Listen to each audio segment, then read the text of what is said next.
Okay, I think we are live. Welcome, everybody, to this masterclass. I'm going to just dive in.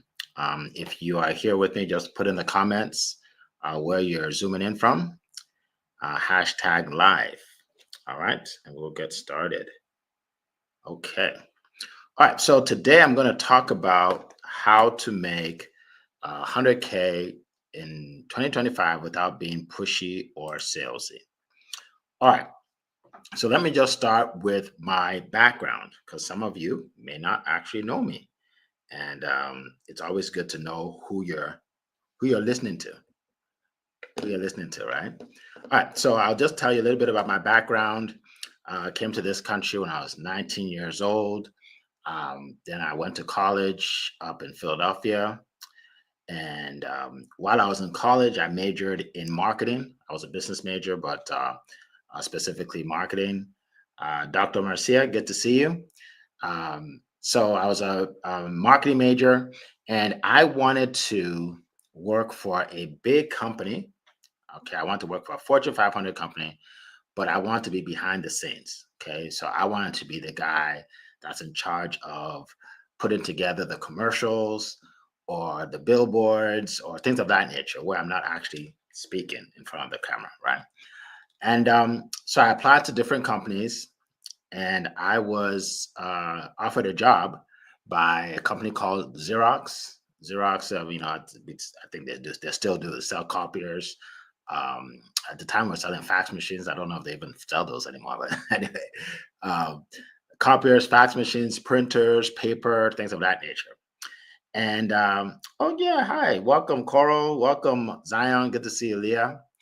And so yeah, so that's what I was doing. I got this job, but the problem was that they told me that they do not have any spots in advertising or marketing, but they can put me in sales. And I was devastated, okay, because this boy did not want to be a salesman, right? I don't want to be a salesman. I don't want to sell things and sell people, right? I didn't even like salespeople. But I talked to my dad at the time, and my dad was a realtor, well, real estate broker. He had other realtors working for him. And he said that that is the best thing you can do to learn sales because you can use it in your life, even if you don't become a, quote, salesperson. So, I listened to my dad and I took the job and I started selling copiers. Well, actually, I started attempting to sell copiers because I was horrible at it. I was really horrible. I didn't make any sale in my first 60 days. That's how bad I was. And I was about to be fired. So I called my dad again. I said, Dad, I think I'm just going to quit because I don't want to be embarrassed. And he said, Nope, that's not the way to go. He said, You want to stay. You want to learn from someone who sells the way you're comfortable selling. And that's what you do. So I found a guy, his name is Brian. He was one of the top sales reps in the whole region. Asked him if I can follow him around. We used to call it shadowing back then, right? Fancy way of saying follow you around. So he said, sure. So I said, okay. So I started following him around. And guess what? I had this yellow pad, right? Um, Back then we didn't have iPads or iPhones, right? So we actually had a yellow pad with a pen, and I was getting ready to write down all the tips and tricks of selling, right? And so I started following him around. Good to see you, Zion. Welcome. Appreciate you. I started following him around, and I noticed something very peculiar. He wasn't selling. Can you believe that? The number one guy wasn't selling. Here's what he was doing. He would meet these people around these companies and he would just befriend them. He'll get to know them. He would see a picture on the desk and say, "Oh, you have a lovely family. Wow, how old are your kids?" Then he would say, "Oh, I loved it. I love your dog. What kind of dog is that?" "Oh, that's just like my dog." And he would become friends with these people, with these managers, secretaries, even CFOs. He'd be friends with them. And then he would say something like, you know, while they're talking, he would say, by the way, by the way, what do you like about your copiers? And, most people think negative, not positive. So they would tell them, well, we don't really like it much. And then they'll tell them the problems that their copiers give them. And he would just start talking about these problems. Like we call it magnifying the problem. Right? Take notes if you can. Magnifying the problem. So yeah. So what happens when you try to copy, when you make a copy? So well, the paper jams. It jams in here, and then we can't take it out. And he said, really, how long does it take you to get it out? He said, well, we have to call somebody, and basically they're sharing all their problems. So he'd find out their problems, and then he would say, after a while, he would say, you know what? I I can help you with that. I can help you with that. And then he'll take out we had a brochure at the time that had all the copiers. And he would say, this copier and this copier can help you. Right. Now, I don't know which one's best for you. Which one would you prefer? And he would tell them the benefits of each. And then they would say, well, number one. Okay, great. So we'll order number one for you. And then he would say, well, you guys will need toner for this copier, right? And when he's talking, he's going like this. And they're like, yeah, yeah, of course. Okay, great. So do you want to order 4 months or 6 months? Because you definitely want some available on hand. Then they're like, well, we can go for 4 months right now. Okay, perfect. He'll take out 4 months. He'll do that for paper. He'll do that for all kinds of stuff. And then he'll start talking about them again, right? Again, like they're friends, right? Just talking about stuff, right? Right, talking about basketball, baseball, everything. And then when we're about to leave, he'll say, okay, so I'll just get out of your hair. I've been here for so long. So what we'll do is we'll go ahead and order you the copier you wanted with the toner, the paper, and you just name it all, and we'll have it delivered in about 2 weeks. Just sign right there, and they'll sign, and we'll walk out. And I'll be like, wow, he wasn't selling because I don't have any notes. So then one day we go to this account. This we call them accounts, but they're companies, right? We go to this company, and we go to this company, and he does a presentation, and afterwards they're telling him about the current vendor they have, which is Canon, right? Canon copiers.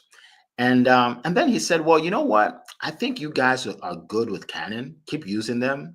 And if you have any questions about, your copying needs, just give me a call." And we walked out. So I asked him. I said, "Brian, why didn't you try and sell them on our copiers?" He said, "Here's the deal. If your prospect is not going to benefit from your offer, don't try and sell them. Right? Let them enjoy what they have.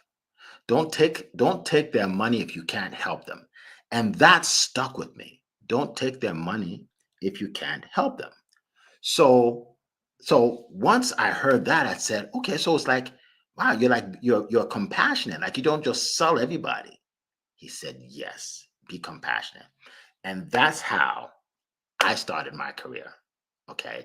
And the light bulb went off at that point. The light bulb went off, and it was an aha moment. And that's how my career started because I knew I could do that. I can help people.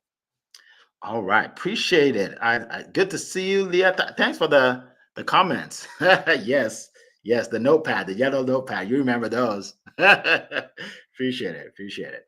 All right, so that was an epiphany, right? I'm like, I can sell without being a bad guy, right? Guess what happened? Within 16 months, I don't have it yet. Within 16 months, I became one of the top sales reps in the whole region because now I was just helping people. I was helping people, right? And I was making money. As a young man, I was making a lot of money in my 20s. Probably too much because I was spending it all.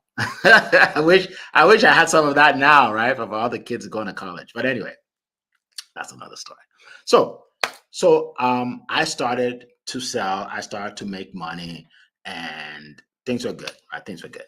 So today I'm going to share with you some tips that can help you become better at sales. Now, here's the deal. There are some trainings that you get on that you may or may not use the information. Guess what? I guarantee you're going to use some of this information. Why? because there's nothing more important than sales in a business. Nothing more important. If you're not selling your offer, you're not making money and you're not really in business. Okay. So I'm going to give you tips to help you make more sales today. Okay. So you can take out your yellow pad if you still have one. Or you can just use your iPad or your phone or whatever. All right. So first of all, I want you guys to know that hey, everybody sells. Newborn baby sells.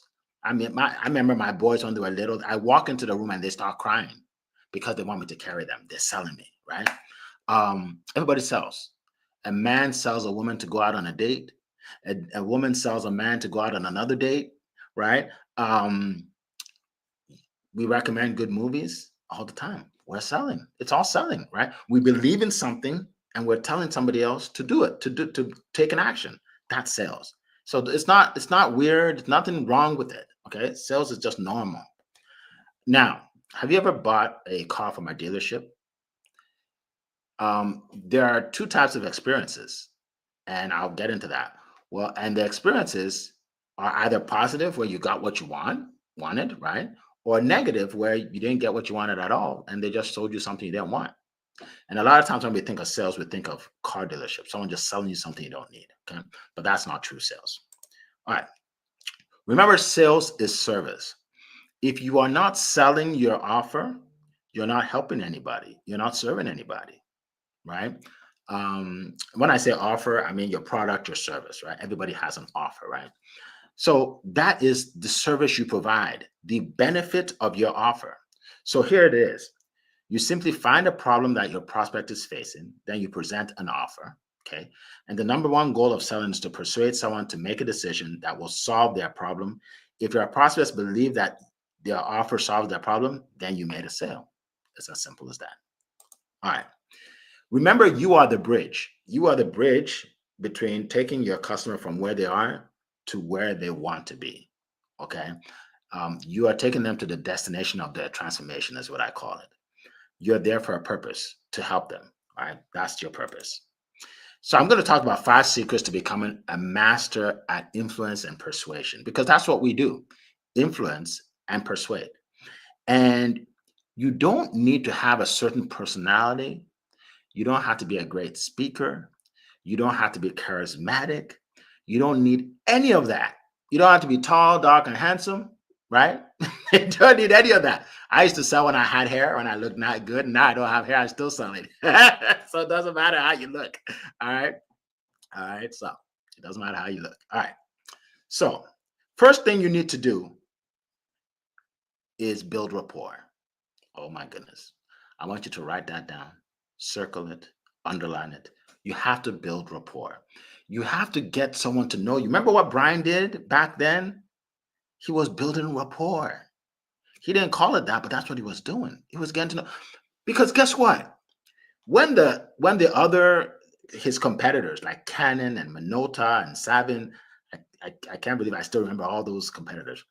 When they come in and they just want to sell, they can't, because the guys already know and like Brian, right? Because he built a rapport. So whatever you do, you want to build a rapport, get to know the person, let them know you, become friends, make a friend. Okay. The first thing you do is you build a rapport, and you do it by finding things, common ground, things that you can relate to, right? Maybe like, okay, like I saw Leah. Leah lives in California. I've been to California once in my life, and was it? Yeah, once to go to Disneyland. Right, my dad took me there, and that's what I can talk about. So I'll talk about Disneyland, right? Or I'll talk about movies where they shoot movies in California, right? Right. So you find something that you have in common, or something that you both like, and you talk about it. All right. So that's building rapport. Now, the second thing is this: you sell yourself, right? You're selling yourself on what you're doing. So let me give you an example. Let me give you an example. Um, I know a lady, I won't mention her name, but I know a lady who joined one of my meetups. We do what we call promote your business meetup, where people come in and they're able to pitch their product for 2 minutes. right? So this lady comes into the group and she's pitching her product, but she's not doing it with enthusiasm. She's like, yeah, I'm with this company and I sell this. And so when I meet with her, I tell her that it seems like you haven't sold yourself on what you're doing. She said, yeah, I'm not really into it. So I said, well, the first step is find something you're into. So guess what she did? She met with somebody else in the group and found out what he was doing. She liked that. She joins his company and she becomes one of the best to market that product in the world. She's one of the top sellers in that company now because she sold herself on what she was offering. You got to believe in what you're doing. If you don't believe now, don't. It's going to be hard. Look, if you tell me to sell this mouse right here, to go out and sell it, it's going to be hard for me because I don't really see a big value in it. You don't even need a mouse, right? You don't even really need one, right? So I will do horrible at it because I don't believe, right? So you have to sell yourself. You have to believe in what you're doing. That's number one, very important. All right.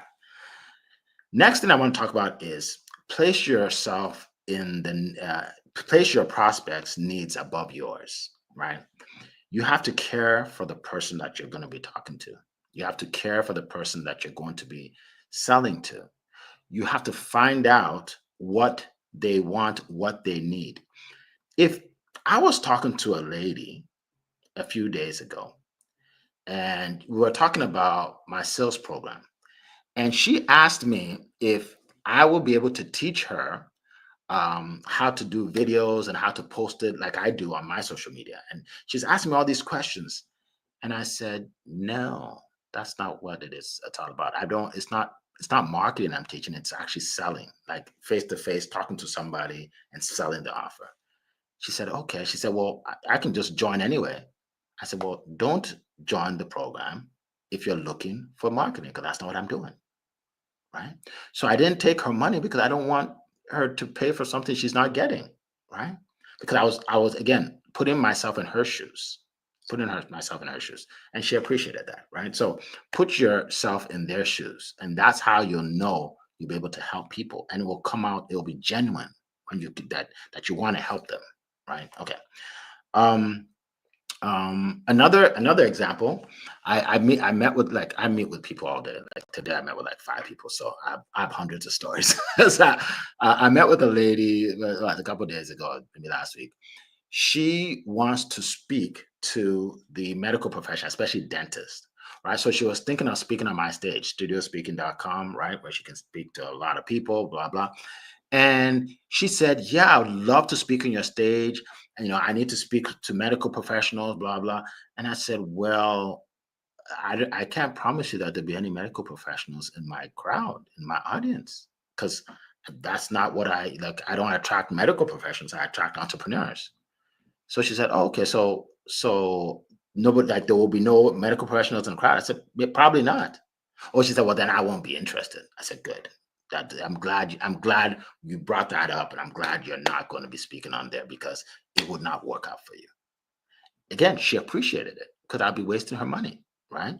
So put your prospects' needs before yours. Okay, number 4, find a mentor.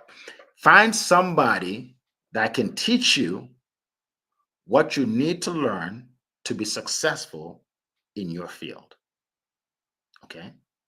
Um, you know, Here's the thing. If you want to be successful, the fastest way to get there is to find someone that already accomplished that goal that you have and then model them, learn from them.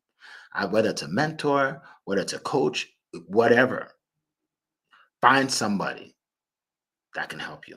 Because if you just try to go it alone, it could take you 10 years. Something you can learn in 6 weeks, 5 weeks, 2 weeks, it could take you 10 years because you're trying to wing it. Time is valuable. Time is more important than money. Because you can make money, lose it, and make more, right? But you can never get that time back. Never get the time back, right? Find a mentor, find a coach to help you, whether it's sales, marketing, whatever it is. All right. And then the last one is become a storyteller. Um, become a storyteller. I probably told you 3, 4 stories already. Become a storyteller. People relate to stories. Okay? People relate to stories. Don't be the guy or the lady that just talks facts. Facts, facts, facts, facts. People don't want to hear that. You become a commodity if you're talking facts, right? If you talk facts all day, it's just a commodity. If I'm selling this mouse and I say, okay, so this mouse is really bright because it's red and it's going to help you navigate your computer. And oh my goodness, it only takes one battery. You don't need two batteries. Like that's boring. That's boring, right? But if I have a story behind it, why bought this, a story, then you'll listen. Okay. So you want to tell stories for 4 reasons. Number one, stories are emotional. People buy off emotion and justify with logic, right? Stories are emotional. You want to be able to tell stories to get to pull that emotional feeling out of the person so they can actually do what you want them to do, right? And they're doing it for their own interest, right? Stories are emotional, right? Um, so let me give you an example of that. All right. So I was talking to a lady a long time ago, and she was considering getting my coaching program. And she said, "Well, she said she said I can't make more than 50,000 a year, right? Because my parents never made that kind of money, my family never made that kind of more than that, so I just can't do it." And then I told her of a story of another lady that was in my coaching program that used to think that. And within less than 6 months, she made over six figures because of the things that she learned. And she said, wow, so it's possible? I said, yeah, it worked for her and it can work for you. Right. She joined my program and I don't know exactly how much she made, but she made way more than 50. Right. Because stories are emotional. Stories are relatable. Right. Stories are relatable. So I, stories are relatable. So I was working with a lady who, and by the way, I work with guys too. I just have a lot of examples with ladies. Actually, most of my clients are women for some reason. I don't promote that, but hey, if the women are the ones that want to take me up on my offer, fine. It's fine with me, right? Fine with me. I have no problem with that. So this woman, she helps people that are 50 and over to do videos on YouTube and monetize their YouTube channel. So I asked her, I said, so how do you get people that are 50 and over to start doing videos? Because most people that are 50 and over didn't grow up doing videos. So, they won't, most of them won't be interested in doing that. She said, easy, Eric. I just showed them websites or YouTube pages of other people that are 60s, even 70s that are doing it and are making money. And I'm like, wow, that makes sense. Relatable, right? It's relatable. All right. Also, stories are indisputable, indisputable, which means you cannot, like, people cannot dispute your story. They cannot dispute your story, right? People can argue on the facts, but they can't argue on your story because it's your story, right? And you don't want to be talking to someone that's arguing with you, right? You don't want to argue. In fact, here's the deal: if you're arguing with people, you're not going to be selling them. No one's going to buy from you if you're arguing, right? So you don't want to argue with anybody, right? So they're indisputable. If you let's say you're selling a weight loss product, and the person says, "Hey, I want to lose 20 pounds in 3 months." Okay, now I can say, "Hey, with my program, you'll lose 20 pounds in 3 months." But they can say, well, I saw somebody else that does the same thing, but it's cheaper, and then you're arguing. Instead, say something like, you know what? You remind me of a guy named Jeff who took my program or bought my whatever. And, I helped him out and he was able to lose 25 pounds in 3 months. And now he's able to play with his kids without getting tired. He's able to fit into his old clothes and all that. And they're like, wow, I want that. Sign me up, right? You can't argue with a story. All right. And then lastly, stories are inspirational. Stories are inspirational. They inspire people. They inspire people. When I tell my story of how I started in sales, it inspires people that never thought they could ever sell, right? It inspires people. So you want to inspire people to take action. All right. So let's keep on going. All right. So 3 questions that you should ask people when you meet with them, because here's what I always say is if you're not asking questions, you're not helping people. Okay. So if you have an offer and you're not asking questions, you're not helping people. First question you want to know is what are their goals? What do they want to accomplish? What is the end result that they want? Okay, you want to ask them that. Second question is you want to find out what their problems are. So you want to say something like, so what's stopping you or slowing you down from achieving your goal? Right? You want to know what their problems are. And then lastly, you want to know what are the consequences if they don't, what are the consequences of not making a change, right? If something doesn't change within 12 months, what are long-term effects? You want them to know that so they're more likely to buy from you, right? So those are just three. I actually have 10 magic questions that I share with the people that join my coaching program. By the way, I have one coming up. Okay, for those of you that want to take your sales to a whole new level in 2025, I have something for you. At the beginning of the year, I'm starting out my next cohort of my coaching program. If you want to learn more about it, you can just click on, let's see, what is it? Let's see. I have so many of them. Meet with Eric. meetwithericf.com. Meetwithericf.com. I'll put it in the chat. Meet with ericf.com. So meetwithericf.com. Yeah, book a call there and we'll talk. All right, we'll talk. We'll see if it's a fit for you. Okay. If not, perfectly okay. All right. So I talk about those magic questions. All right. And then you want to learn how to sell like a doctor. Okay. A lot of people, what they do is this. They just pitch. Look, I have this great phone. It actually happened to me. I went to buy this phone actually, and I get there and he said, am I looking for the latest phone? I said, I'm just looking for a phone. And he takes me to this phone and says, this is a great phone. It tells me says all the things it does. He says, oh, and there's a discount on this one right now. We have a sale. And he's talking and talking and talking. And I said, okay. I said, can I ask you a question? He said, yeah. Did you ask me exactly what I'm looking for? He said, no. I said, then you want to start over? Because that's not how to make a sale. And he said, okay. So what do you want me to do? I said, I want you to ask me what I'm looking for. He said, okay, sir. What brings you in today? What are you looking for? Like, good question. So I helped him out that day. I helped him out. So anyway, a doctor. If a doctor walks in and you're sick and the doctor says, hey, we have this antibiotic can help you because it helps everybody. So I'm going to prescribe it. And he walks out. You're going to think, wow, he doesn't even know anything about me. He doesn't know what's wrong with me, right? That's malpractice. That's what we do every day.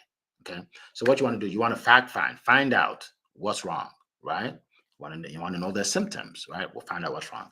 Then you want to diagnose. Okay. This is what's wrong. Okay. Now I see what's wrong. Okay, great. Now that I know what's wrong, now I can prescribe the right medicine to help you, right? So you want to find out what's wrong, and then you're able to tell them how you can help them with your offer. Okay. That's selling like a doctor. All right. And then, and of course, for those people that join my coaching program, we dive deep into all of this, like really, really we dive deep. 6 week, it's a 6 week coaching program, right? And but here I'm just giving you, a little bit on everything, some tidbits. All right, how to handle objections. Now, objections are, it really stops a lot of people from succeeding in selling because they think when someone has an objection, that means they're not interested. That's not true. A lot of times an objection means they just want more information. They want to see if it's worth it, right? All right, so the money objection, I can't afford it. People say, so someone says, hey, I can't afford it. What do you say? One of the things you can say is, okay, aside from the cost, is there anything stopping you from getting this, right? Because you want to know if that's the only reason, okay? And then say, hey, you know what? I want to help you achieve your goal. And then you talk about why they're meeting with you, the reasons why they're there, right? Instead of arguing about your price. You don't want to say, well, everybody else buys it, and then you're arguing again. If you argue, you're not going to sell. You're not going to sell. You always come back to helping the client, the customer. Okay. All right. So that's one objection. Another objection is I have to think about it. I have to think about it. People say that a lot. I have to think about it. And then what do you say? You say something like, "Okay, I get it." But can I ask you a question? So what is it that you need to think about? Is it the cost or is it something else? Right? Because when you say that, then you get to know exactly what it is that they're thinking about. Then you can address it on the spot. Because the last thing you want to do is just let them go thinking about it because usually they'll never call back and you just wasted your time, right? So those are, these are a couple. And again, I go through a whole lot in the coaching program. All right. Let's see.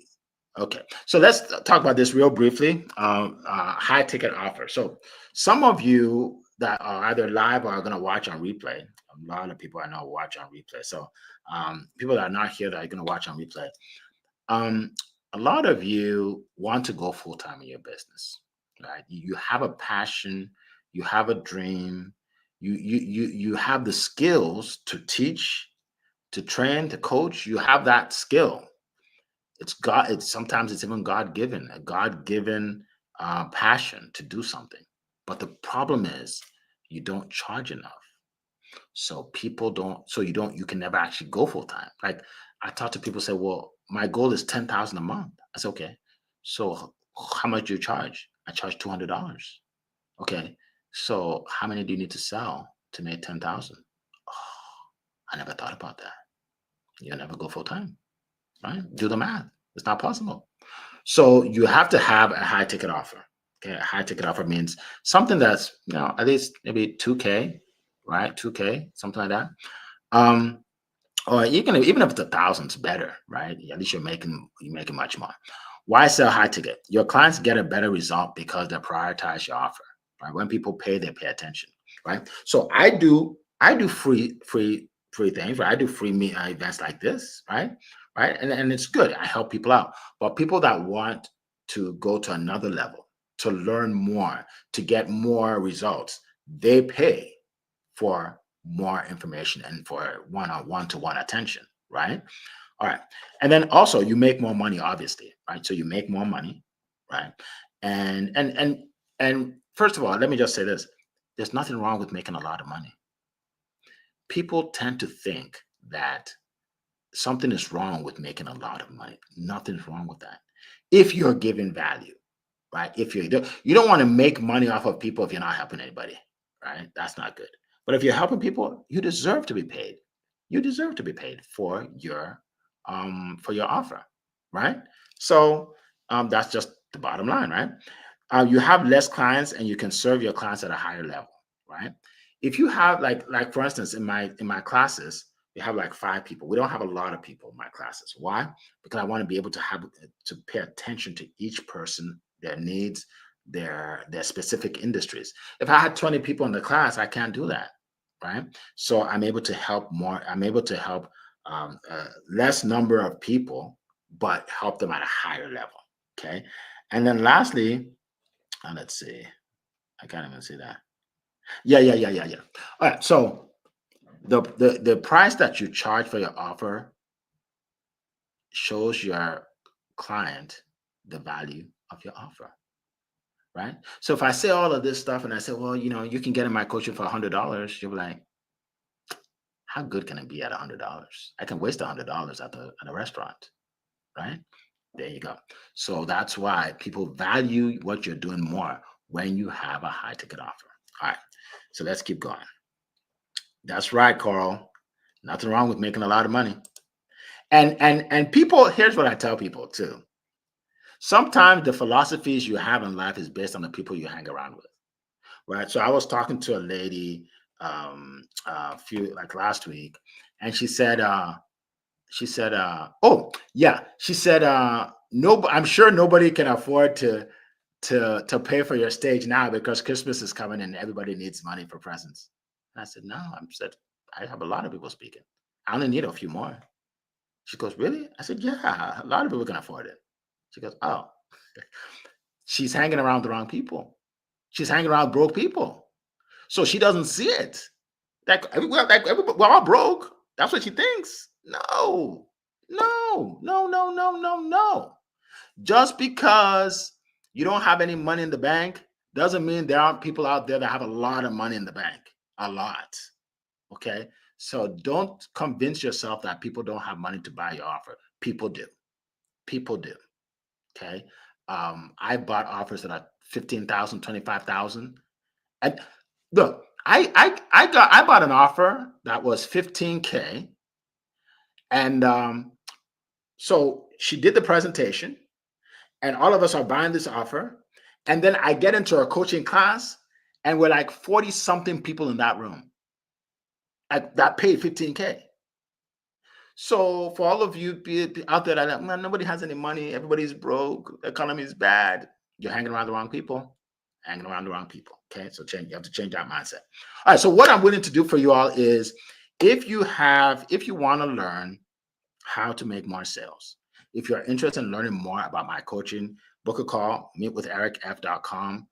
By the way, when you book a call, a page comes up where you actually see exactly what I do. You'll actually hear from people that have been in my coaching class, even before you talk to me, right? So you get to know all of that before you talk to me, right? So just go to meetwithericf.com. And if we meet and it's not a fit, that's perfectly okay. I'm still going to give you some tips on how to make more sales. Absolutely. I want to help you regardless, right? I want to help you regardless. Whether you buy or not, I still want to help you. Now, I'm going to help you at a higher level if you join the coaching, but if not, perfectly okay. All right. So that's what I wanted to share. Here are just some testimonials of people that have been that have taken my class. If you go to successwitheric.com, you'll see a lot more. And if you book a call, you'll see a lot more. So these are just, people from all walks of life that have taken my course. So what I'm going to do, let me skip this. Yeah. So here's one thing I do want to talk about. This is not for everyone, right? So it's not for everyone, right? There are some people that just want a magic bullet. Eric, if you can just tell me that one trick that I can use to be a millionaire, or I can be rich or fit.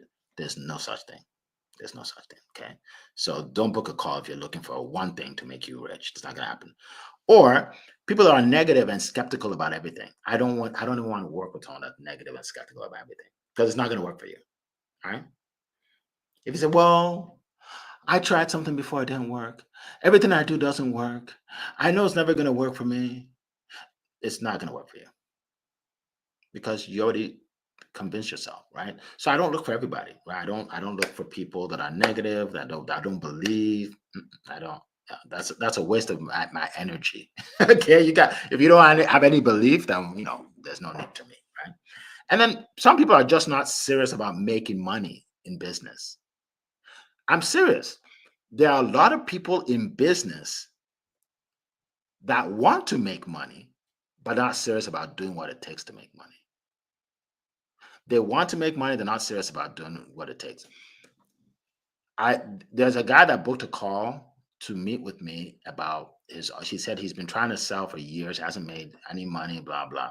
He sends me a message. I say, okay, book a call. He books a call. He doesn't show up for the call and doesn't call. Okay.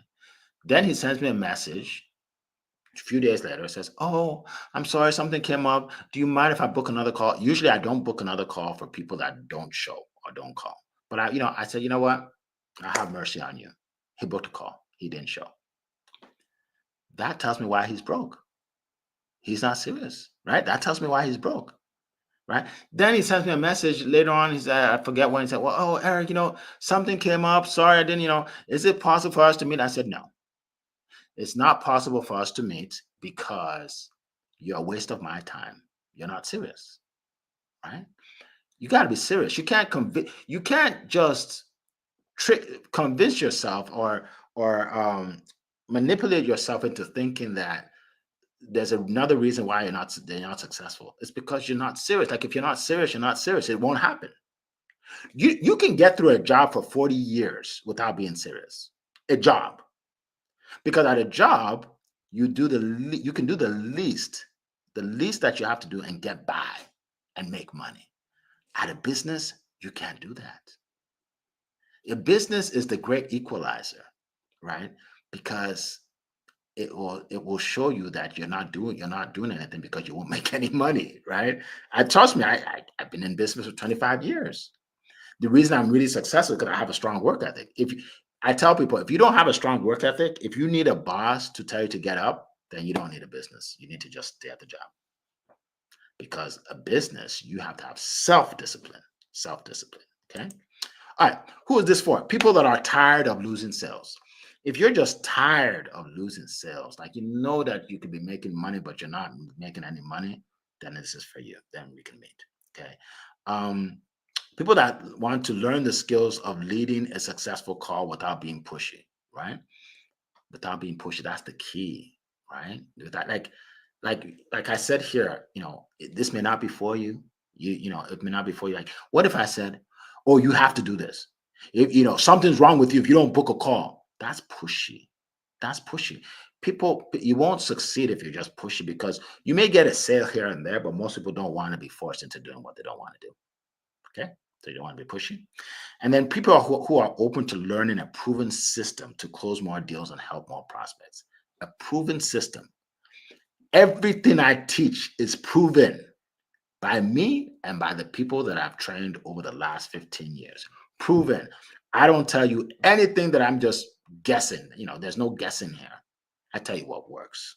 What works. Okay. All right.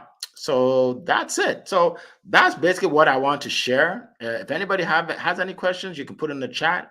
But that's basically what I want to share today. Appreciate you all being on. Definitely share this with others. It's recorded on YouTube, LinkedIn, and Facebook, I believe. Let me know if there's any questions. If there is, I will be glad to answer the questions, because I'll be hopping off soon. So yeah, so again, it's meetwitheric.com, meet with Eric, meet with ericf.com, meet with ericf.com. Now, again, for serious people, please, and not just to chat. Okay, serious. You have a business, for-profit business, not a non-for-profit. Nothing wrong with non-for-profit, but I help people make money, right? Like, it's for-profit. You have a for-profit business, and you want to make more sales. Um, so good question. Do I always meet one-to-one with people? Well, always is, I won't say always, right? Right now, I have my coaching program coming up. I still have a few spots, so I'll meet with people one to one. But usually I charge for it. Usually I actually charge for it. So yeah, I could charge up to I've charged up to $500 for one to one. So right now, I'm just a little, because the year is coming to an end, and I want to help some more people. So that's why I'm meeting one to one. But great question, Carl. Good question. So that's why right now I am meeting one to one at no cost. At no cost. So appreciate that. Appreciate that. So, all right. So I'll wrap up. Appreciate you guys being on, and appreciate you guys following. Just keep following. There's some great things coming up in the new year. So so you'll see me on LinkedIn. LinkedIn is the best place because I'll tell you all the updates. Some big things that I think that's going to help a lot of people for the new year. I'm excited about it, and I hope you're excited about your new year as well. I hope you're excited. So if I don't see you guys before the new year, Merry Christmas to all of you that celebrate Christmas. Happy New Year to everybody, and always make it a great day. All right. It has been a plum pleasing pleasure to be here with you today. Bye bye, everybody.